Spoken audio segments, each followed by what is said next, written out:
Well, welcome everybody. We are back for what I sure hope to be episode 17 of Chairmen of the Boards. If I'm wrong, just look at the title.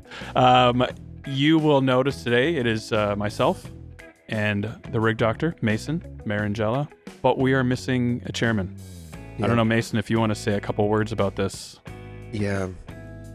Well, Brian selfishly decided to get himself sick. And, you know, we're very disappointed with his choice. Being sick is a choice. So being sick is a choice, as we know. You know, I think that's scientifically proven.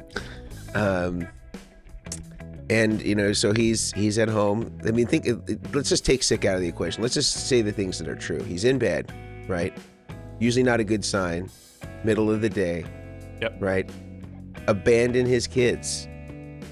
Alone in bed. Multiple kids. Yep. Not doing any cooking, not sharing any of the division of labor within the household. In any other context, this is a bad look.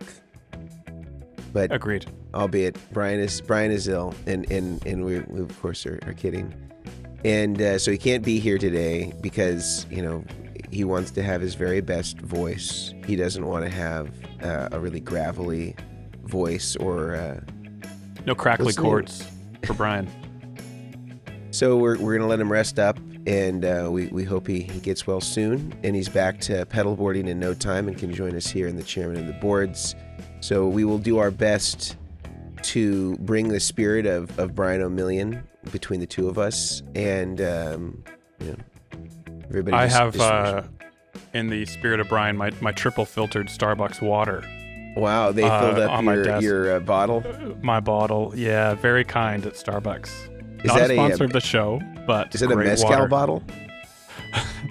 I believe it's an old rosé bottle that was laying around, and now it holds water, not vodka, as some would believe. And Mason, you have pointed out in the past, water, H2O. Yes. One thing that I think, and I said this to Grant before, that we need to point out is that Grant has a commitment to hydration, which I think all of us could aspire to, because invariably whenever we've done any Zoom meetings, he has a bottle of water that he's drinking from, and I think that's admirable. I think all of us could afford to be more hydrated, and I think Grant could be one of our leaders. So if you know of anybody who runs a bottled water company, filtered water company, or maybe a filter that could attach to an ordinary tap.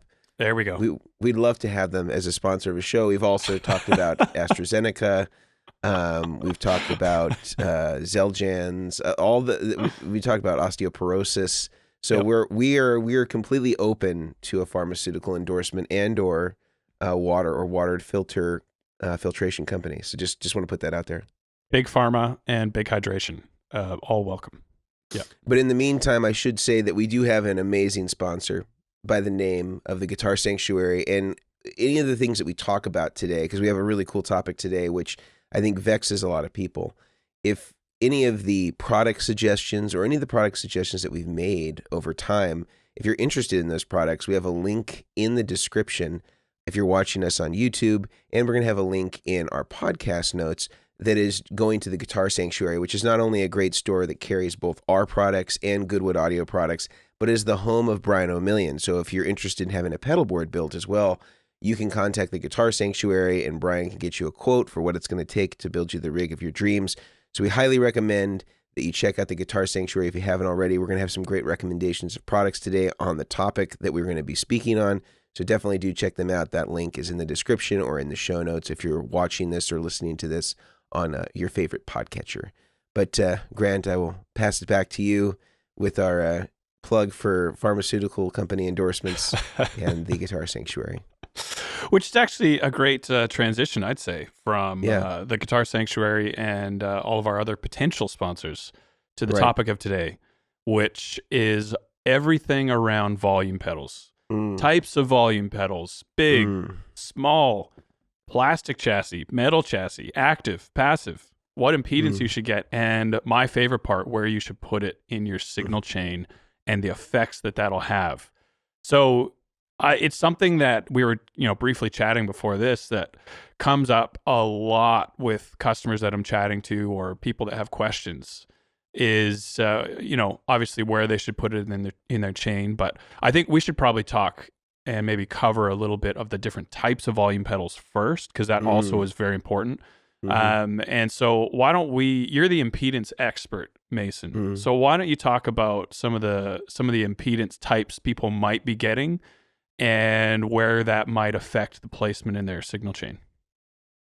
Yeah, so just a quick vocabulary overview about impedance, and I know that sometimes that word can feel like it's a $10 word. I think that the basic thing, if we were going to just distill what this means, I think when we're talking about something that's high impedance, it typically means that it's real sensitive to everything. When you're talking about something that is really sensitive, we're talking about high impedance. When something's not very sensitive, we're talking about low impedance. And so when we're using that word, those are just kind of like a baseline to keep in mind when we're talking about pedals. Now, when it comes to volume pedals, there are high and low impedance volume pedals. And it doesn't necessarily mean in this context that they're really sensitive to everything, but we're typically trying to match the value of the potentiometer to the thing that is going to be driving them to get sort of the best version of it. So when we think about volume pedals that are connected right after the guitar, generally we think about a 250K pot, which is considered a high impedance volume pedal, which is matching for most guitars a 250K pot that's inside of the guitar by way of the volume control. Now, for Gibsons, this is different. Gibsons are normally 500K. I don't know if there's any companies that make 500K volume pedals, but presumably if they did, that would even be a better fit if you were going to be putting your volume pedal first. But there's really no perfect volume pedal impedance. It's just kind of like the best estimate of what the impedance should be to kind of produce the desired result with the least amount of tone suck.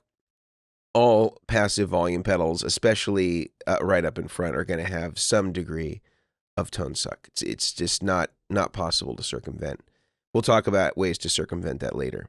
So 250K high impedance volume pedal, that's made to come right up front. Guitar goes straight into it. It's emulating the same impedance as far as it's emulating the same value as your volume pot. Low impedance volume pedals are typically between maybe 10 and 25K as opposed to 250K, which is a high impedance volume pedal. And these are generally designed for two applications. One is for active pickups. So if you had active pickups and you still wanted to use a volume pedal up front, you would put it there. But I think more commonly, you're putting a low impedance volume pedal more in the middle of your chain after your overdrives and distortions. We'll get into more of that as we go. The other place that you would use in the low impedance volume pedal might be in the effects loop, depending on your effects loop, because that tends to be a lower impedance environment. And then we have, of course, active volume pedals, which are powered and have buffers. But we'll get again more into that. But those are kind of like the overarching categories. High impedance, really designed to go right after the guitar. Low impedance, designed to go somewhere after some sort of signal conditioning. When it's in the middle of your chain, you're obviously having some amount of pedals on or a buffer on before it. It's better if you go low impedance. And then you have the active stuff, which is powered. So it basically has like a buffer in the volume pedal. So if we were to sum this up and give like a couple of hot tips, we would basically be saying low impedance volume pedals, 25K below, maybe between 10 and 25K, can go anywhere in your signal chain. This is with a little bit of a asterisk beside it, but for the most part, anywhere in your signal chain except up front. Unless you had a buffer, or if you had a buffer. So like if you plugged your guitar into your Goodwood audio interfacer and then wanted your volume pedal right up front, you wouldn't want to go with a high impedance volume pedal because you've already converted the signal to low impedance. And that doesn't mean that a 250K is going to sound bad. It's just you want to stack the deck in favor of what you have already impedance wise. So if you've already got a low impedance signal hitting it, you want to have the lower impedance volume pedal. And that's why when we talk about volume pedals in the middle of the chain, like after the distortion and overdrive effects, that it's ideal to actually use a low impedance volume pedal, because even most pedals, are, let's say at best maybe are 100 ohms output impedance if they're on, or they're buffered. And at worst, maybe, reasonably probably like 10K, which is still a lot better than what passive guitar pickups would be doing as far as the environment that the volume pedal is going to see. So reasonably, I think 25K is going to be fine, which is the standard for low impedance volume pedals if you're going to be using them in the middle of your chain. I think that people are just so used to the common Ernie Ball volume pedals or Dunlop volume pedals. There's some companies that don't even make an alternative to a 250K. They just make a 250K. And so I think that some people are just presuming that that's going to be just fine. I think in some cases it might be, but I'd say if you want to optimize what you have, if it's not going first and it's not buffered, you would otherwise want a 25K, a lower impedance volume pedal. So let's say worst case scenario, is there, still talking only about passive volume pedals, is there an environment or a side effect of poor volume placement if if a customer or someone listening to this puts a 10K or let's say 25K volume pedal, low impedance volume pedal, front of their chain, no buffers, passive pickups? What can they listen for? Is there something they're going to hear, or is it more just like it could add up and be a negative thing in your pedal board, but it might not matter? Like, what are some things that we can listen for as guitar players? Oh, it'll definitely darken their signal and give them a bunch of roll off. So you would never want to do that. You would never want to put a 25K up front with passive pickups. And you'll notice the difference right away. It'll sound muddy. It'll sound dark. It'll like sound, your tone control has been rolled halfway type thing. Yeah, it won't sound good. So there's no reason that if you do like your volume pedal first, you would never want to use a 25K or low impedance volume pedal first. Without a buffer before. Without a buffer, yeah, or an active pickup, or preamp in your guitar, or bass. Same thing goes. We're bass friendly here, bass inclusive. Yeah. I love being able to talk about the practical examples for people listening. Like you'll hear a lot of talk about impedance, roll off, pickup loading, whatever it is. But being able to give like this is what you'll actually hear. So if you've noticed, like, oh, I got a new volume pedal, put it at the front of my chain, and my tone sounds horrible, this is probably what's going on, or this is a very good thing for you to check right away. The next thing I love talking about when it comes to volume pedals, if I can paint a picture for you, Mason, you're on the phone. Is this going to be more of a Jackson Pollock or a Van Gogh? I'm kind of curious what a Jackson Pollock interpretation would be of painting a picture of a volume pedal. We're going pretty literal here. We're just doing color for color, paint by numbers. Okay, so this is more of a Bob Ross. This is more my avenue of painting. Yeah, let's just make it as simple as possible here. So you're on the phone with a customer. They're talking you through their rig. They have a high impedance volume pedal. They're playing a Strat, good choice, into a 250K pot volume pedal, high impedance. Okay. They want to run their tuner off of that volume pedal right at the beginning of their chain. So they're using that volume pedal for the tuner out as well as sending to the beginning of their guitar chain. And you're nodding along, active listening, loving it. What do you tell them at this point in the conversation? What are your thoughts? You first tell them, don't be a pervert because they've just parallel loaded their signal. Yep. Because what a tuner out is, in terms of the circuit, you come into the input jack, right, on your volume pot, and then immediately it's paralleled with another two wires to the tuner out, because they have to have the tuner always active, so it has to be before the volume pot, so that when you cut the volume pot off, that it's still feeding the tuner. So you have a passive volume pedal with a parallel load, or a Y, basically an internal Y cable from the input that's sending out to the tuner all the time. That is going to have a more detrimental effect on your rig if you just put the volume pedal and tuner in series with each other.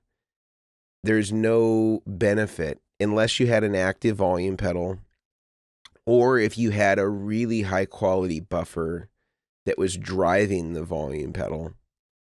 There would be no reason to do that. It wouldn't be a benefit.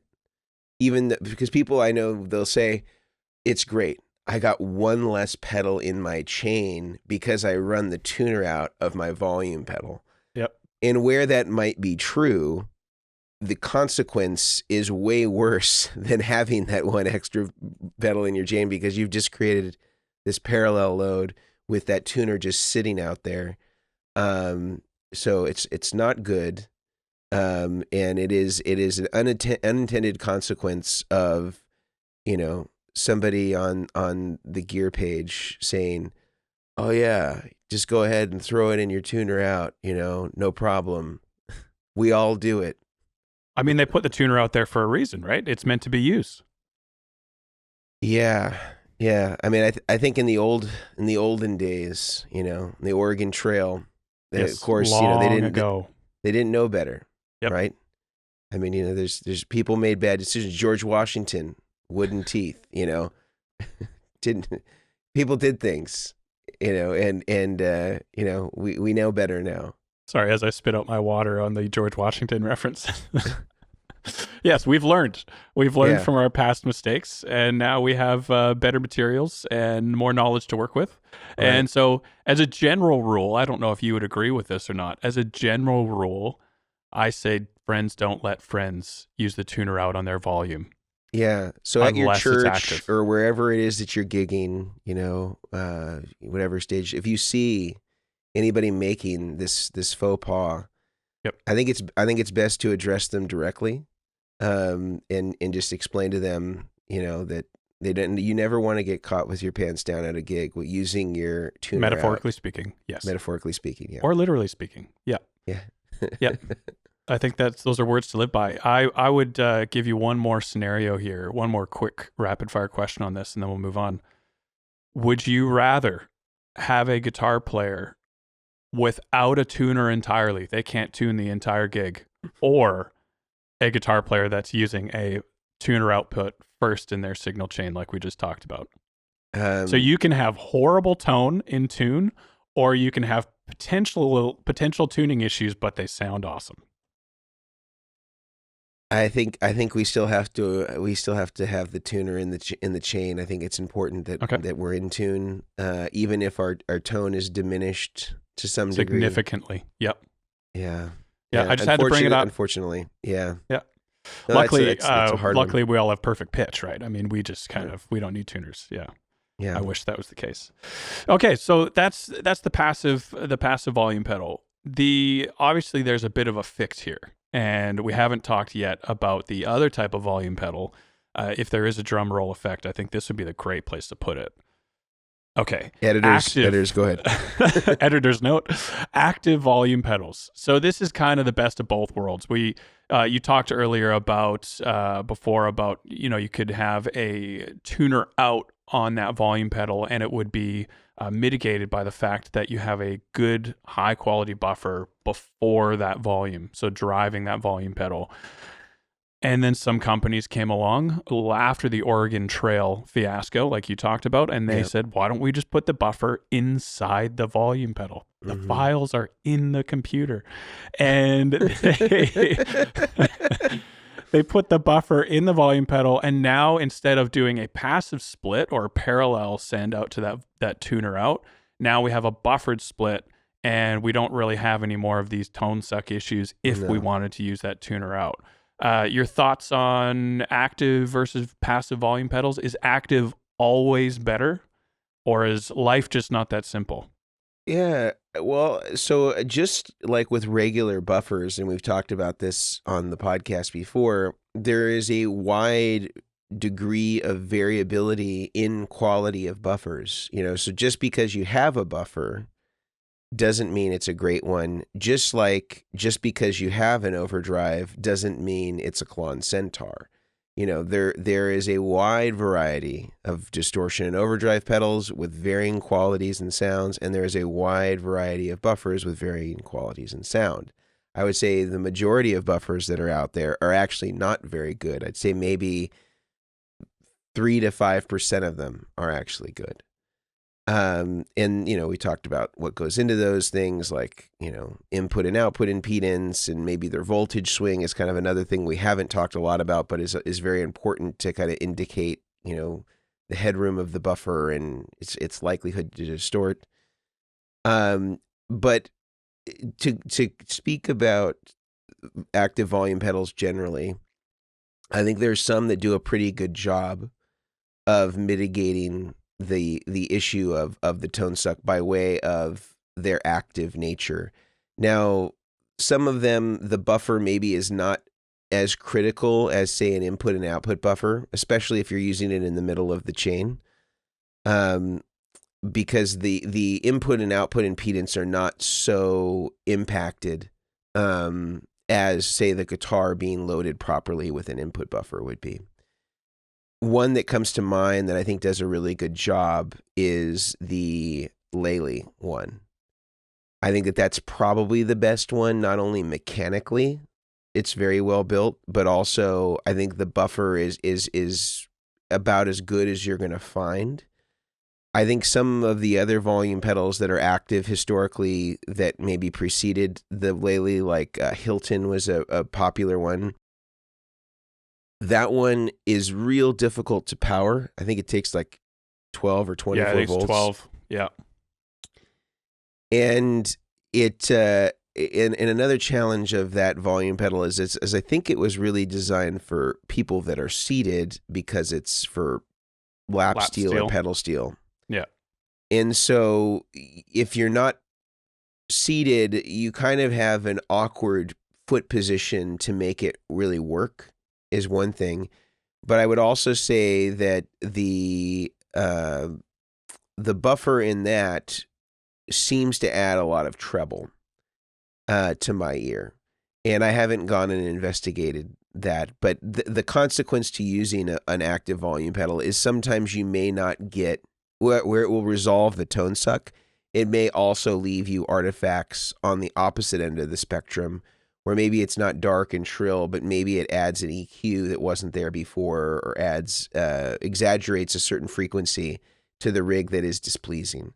So I think that's the danger in just going right over to an active volume pedal comparatively to a passive volume pedal, and either using good quality buffering that's, starting and finishing the chain, and using a low impedance volume pedal. I've actually had more predictable results still sticking with passive and using good quality buffers, as opposed to going active, because you can't change the buffer that's in there. Whatever is in there, you're stuck with. So if it's something that does change the tone, that's it. Game over. You got the face tattoo. You got to live with it. That's fair. And I think out of all of the volume pedals I have tried, customers always ask, which one would you recommend? And it's always the Lely mono volume. And now they have different versions. They have a smaller version, the S, and they're coming out with more and more stuff, which is great. But I've never once had a customer come back to me saying that it doesn't work or it's failing. They sound great in my opinion. It's my personal volume pedal, the one I love to use. And yeah, they do a really good job. The cool thing about some of these other volume pedals, other than, I know that you're a big fan of the Ernie Ball. It works great for you. And let me just put it this way. I love the Ernie Ball taper. The sound that it gives you.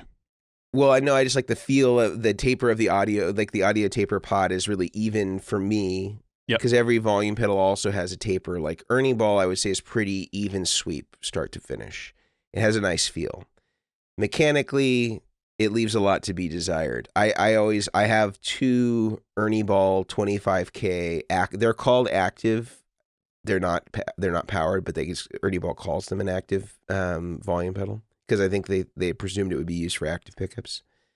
I have 2 of them always. In fact, I should have like an Amazon like subscribe and save set for like every 6 months because I just blow through them that fast because they're not that well built mechanically. I just know that, but I love the feel of an Ernie Ball volume pedal, so I've just surrendered to the idea that they are, they're not durable goods and they're gonna fail. Yeah. And I just and I'm at peace with that. So kind of like a good set of tubes. Yeah. It's not a matter of if, it's a matter of when. But you're going to enjoy it on the journey. Yep. And I really like that low impedance one. The Boss ones a lot of people like too, the FV500L. And I like earlier incarnations of the Boss volume pedals. The problem for a lot of people with the new one is the taper is kind of weird. So if you can imagine, if you're looking at my hand here as a representation of the sweep, it kind of is like does very little, does a ton, does very little as it kind of comes closed. So it's kind of like the first 10% and the last 10% almost do nothing, and then kind of the middle 80% have the majority of the change. And I had talked once to one of the guys that was a designer at Boss, and he had said that the reason that they made the taper that way is they felt like the changes that people needed to make toward the beginning and the end of the sweep were less consequential, and they wanted to give people the widest sweet spot in the middle of the taper. And that was their justification for why they did it. Now, I don't know why they had changed it, because if you go to the previous version of a Boss volume pedal, which was the FV300, it's very even, almost like an Ernie Ball. The problem is that it's 13 inches long, and there's not very many pedal boards, that it'll even fit on, because it's so. I mean, then that doesn't even include the jacks, right? So you have to be very committed to that volume pedal, and when you open it up, of course, it's just like a little slider pot, like in the back, and third a huge 13-inch enclosure. Yeah, and that's, so they were really, if you have like a size 12 or above, they were looking out for you. Because I think that's the year they were going after the musicians in the NBA. I think that's where that came from. They're looking for all the people that were transitioning out, that were retiring. Yep, all the 35-year-olds leaving the NBA needing a hobby. They got them covered. Yep. Yeah. No, I think that's fair. I really do like the feel of the Lely. The cool thing with these volume pedals as well is there's a huge range of approaches to mechanically building these as well. So you have a lot of companies do a physical volume pot inside that is moved by the movement of the top of the volume pedal. As your foot moves, it moves a physical volume pot, like Ernie Ball, like Dunlop. Dunlop does it with a gear. Ernie Ball does it with a string. Boss, I can't even remember how Boss does it on the... Boss is a pot as well, but it has sort of like... It has like multiple sort of like plastic hinges that move the volume pot, at least on the 500. On the on the 300 series, it was a slider pot, like an EQ pedal that was being moved.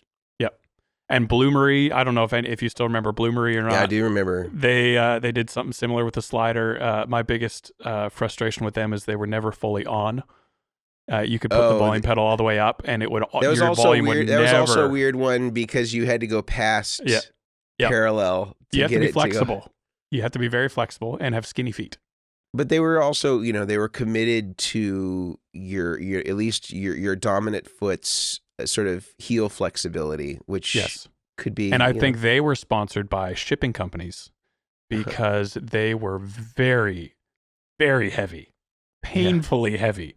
And so shipping on that would have been fun. So there's these mechanical approaches, and then you have the Hilton, you have the Lely, and they use more sensors to kind of figure out where the volume position is at.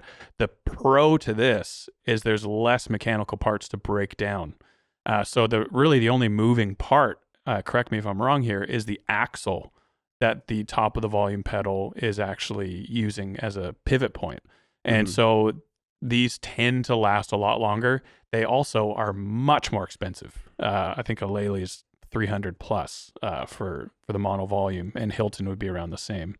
So you're paying for that. Yeah. I think if you're going active, I think Lely unquestionably is the best one.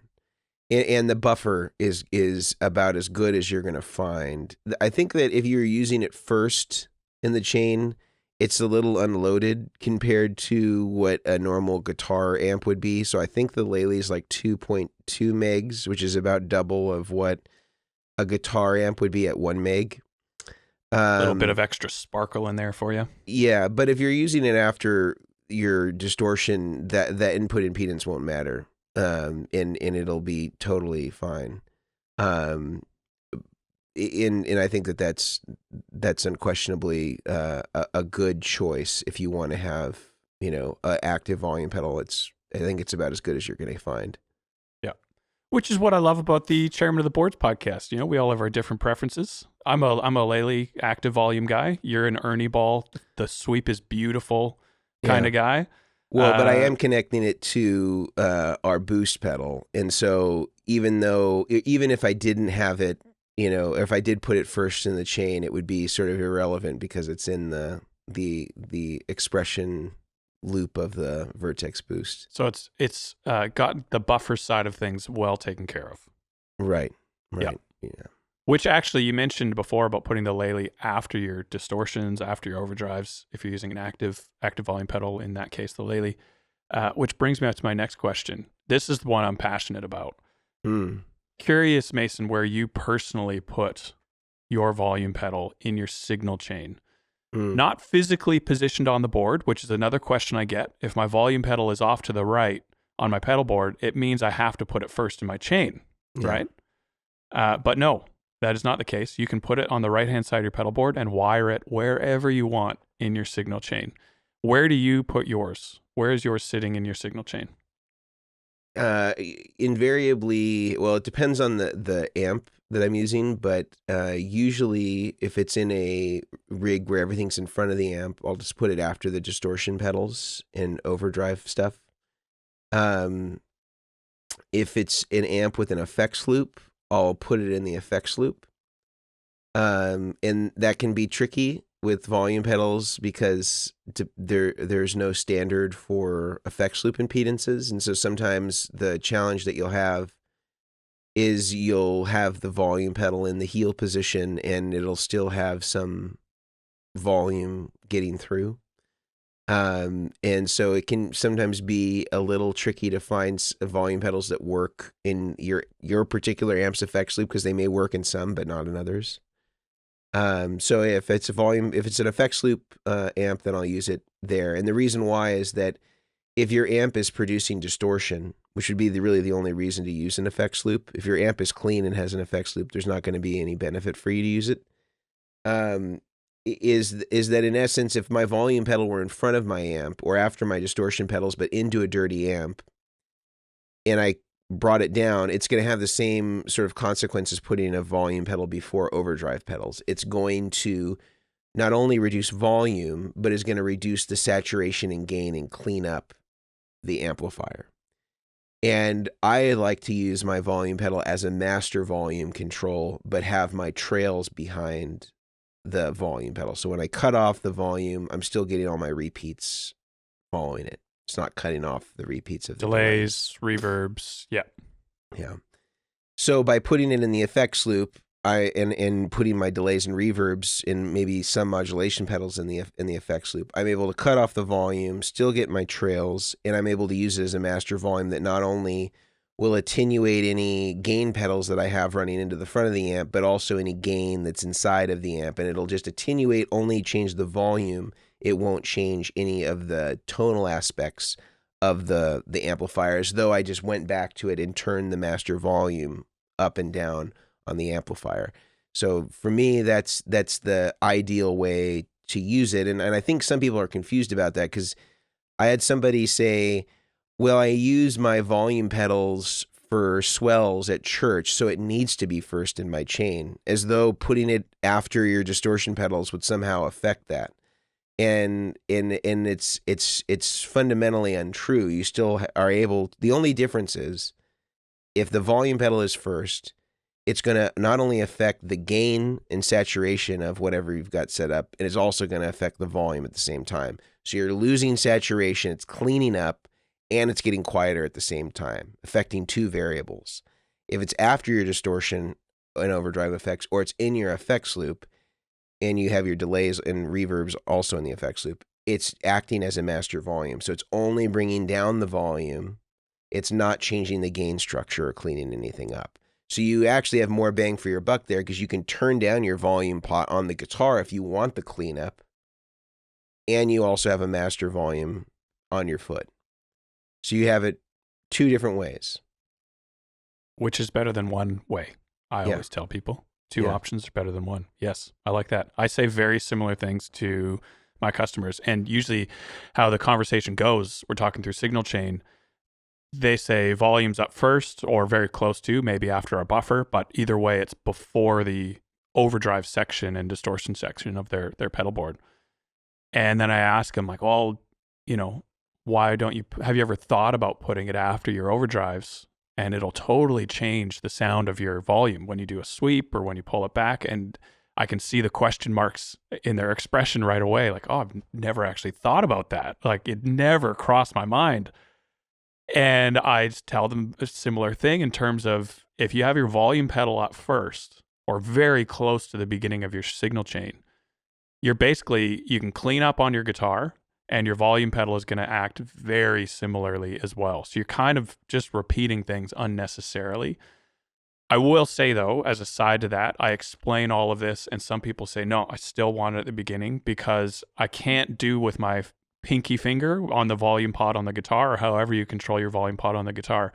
I can't do it the same as the volume pedal on my pedal board. It's easier with my foot. They got that pinky ring. It gets in the way. You got to get rid of the pinky ring. I tell them. And some people just want to do that, and that's not wrong. But all I would say, from hearing maybe Mason and I chat about this, I would just say, consider the differences of putting it later in your signal chain. And what this means, I know a lot of church players, like you mentioned, will want to do a lot of swells, or if you're into ambient music or soundscape music, if you do a swell, the lowest part of the volume, as soon as you can hear your guitar, if it's after your overdrives, after the preamp, or in the effects loop of your amplifier, you're going to hear clipping and texture and gain, and it'll just be at a quieter volume. And that is a great sound if that's what you're after, and can be really beneficial. If you hate that and you hate what I'm describing, beginning of the signal chain is where you need it to be, where it cleans up your sound, like Mason said. The other challenge, too, that we didn't mention is if it is first and you cut off the volume pedal, you're still going to have noise through the whole system if you have on any overdrive or distortion devices.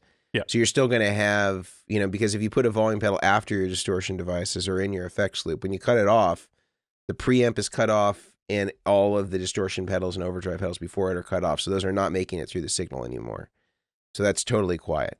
If you put it first, you cut it off, and the only thing it's shutting off is any noise that's associated with the guitar. Everything else that's on, that's still coming through the amplifier. Yep. Your Leslie cabinet is still spinning and still making noise. Yep. Yeah. It's all happening, which is actually one other thing that we haven't touched on yet, and I don't think we need to spend a ton of time on, but it's good to chat about as far as signal chain goes and how signal chain relates to it. You mentioned before you like putting your volume pedal, if your amp has an effects loop, first in the effects loop. So it might go volume pedal, flanger, delay, reverb, finish off the effects loop and out to the speaker. Mm-hmm. There are also, and I should back up one more step here. And then when you pull back that volume pedal, whatever's left over, the repeats in your delay, the decay of your reverb is going to finish until it is done. Until it's said its piece, until all the repeats have finished, until all the decay is done. Which I hear you like about a 12-second decay on your reverb. Is that right, Mason? Just nice and long. That's true.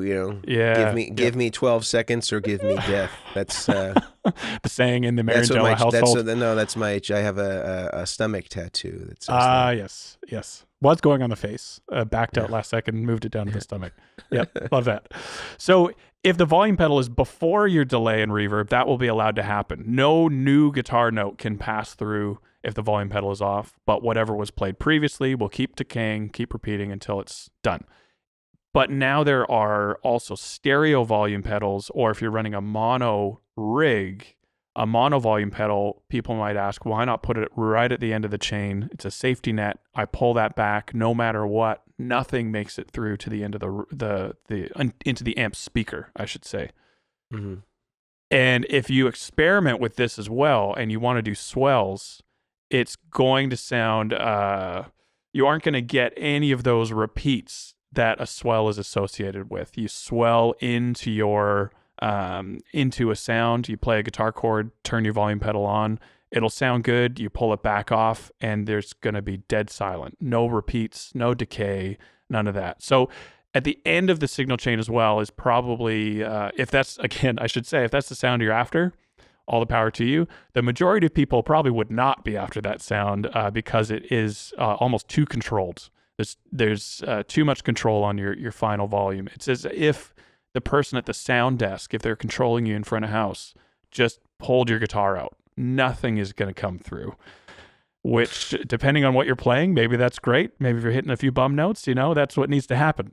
But that isn't actually going to benefit in the typical sense. It's not going to benefit you to put your volume at the end of the chain as well.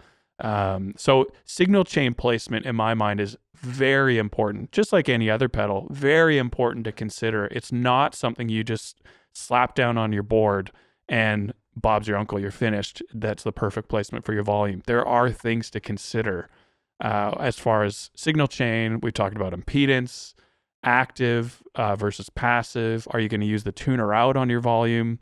Are you going to have a backup volume if it's something that could fail you at any time? The Ernie Ball broken string being the classic example. But there's pros and cons to all of these. Yeah.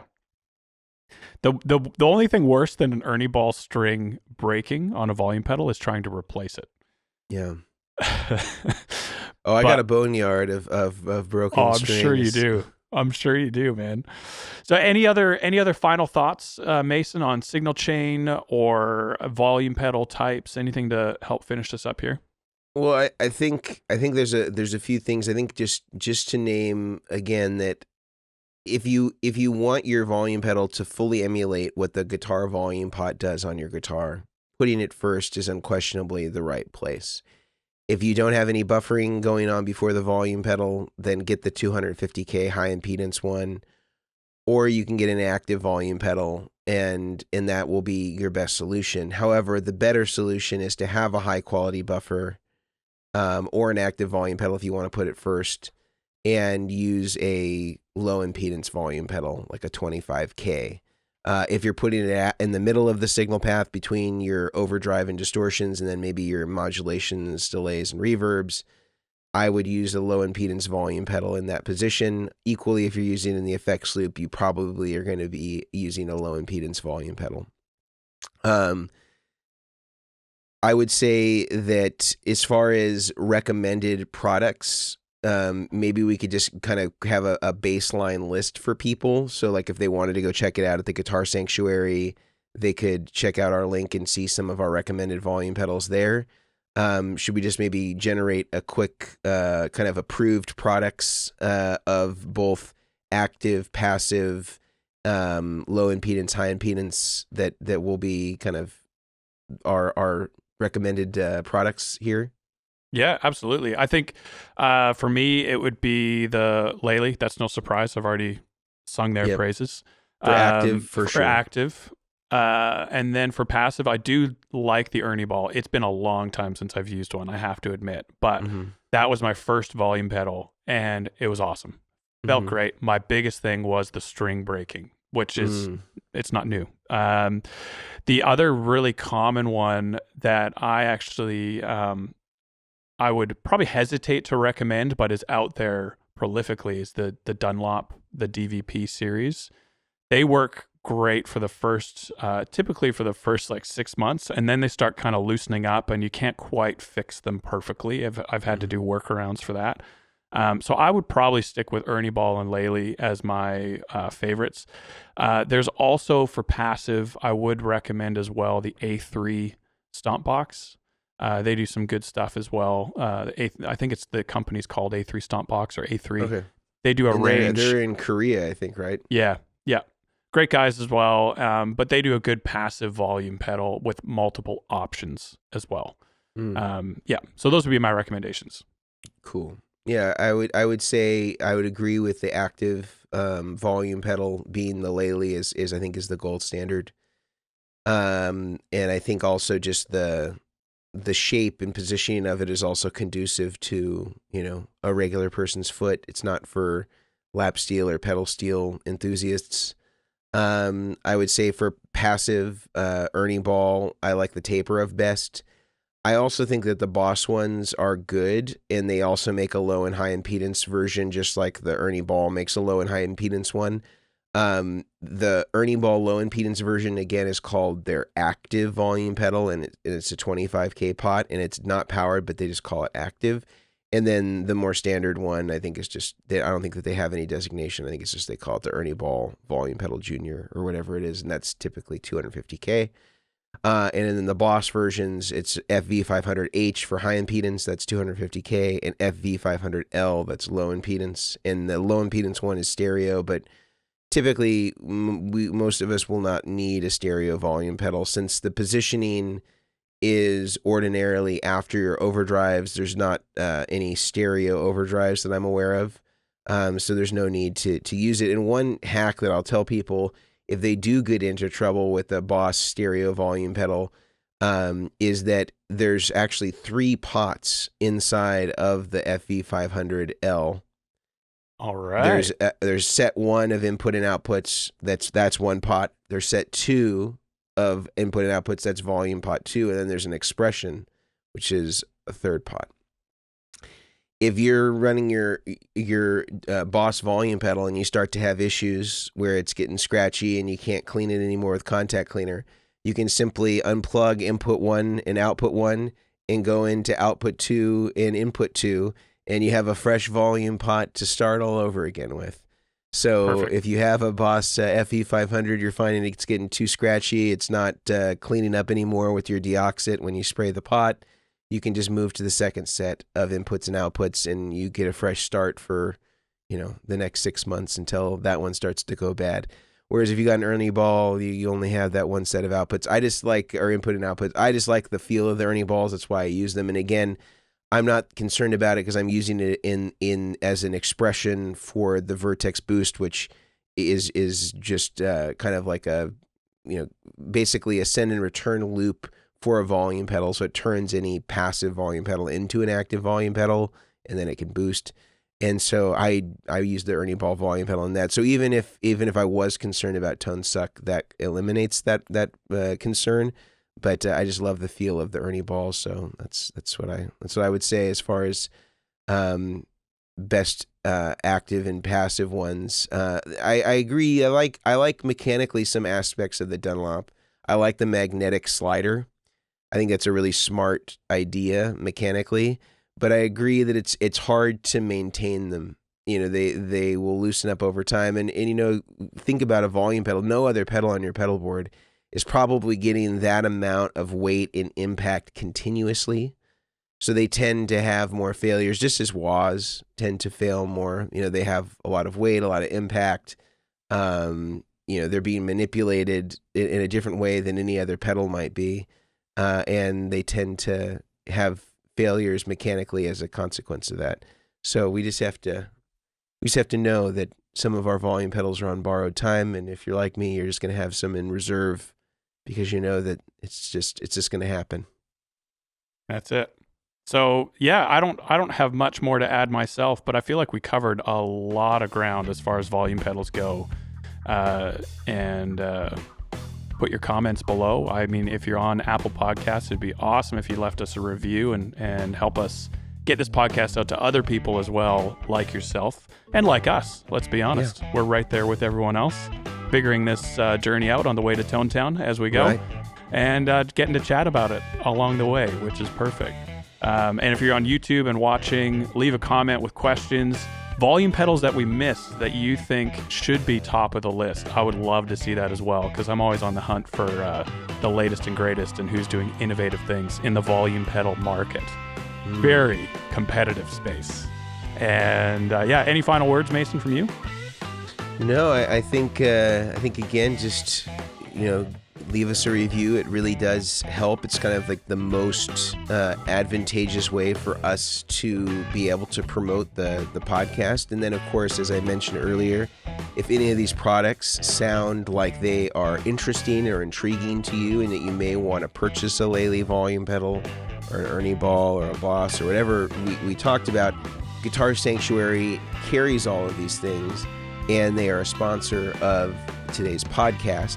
So if you would check out those links and see the inventory that they have available, and also if you're interested in a rig build, of course you can also inquire with the Guitar Sanctuary, which is the home of Brian Omilion, who is our missing chairman today. And it is a really wonderful shop, and they also carry Vertex products, they carry Goodwood audio products, and so you can kind of use that as a good one-stop shop to get everything that we talked about, in addition to products that we manufacture between Grant and me. Love it. Guys, thank you so much. We will send out another podcast next week. All right. See ya.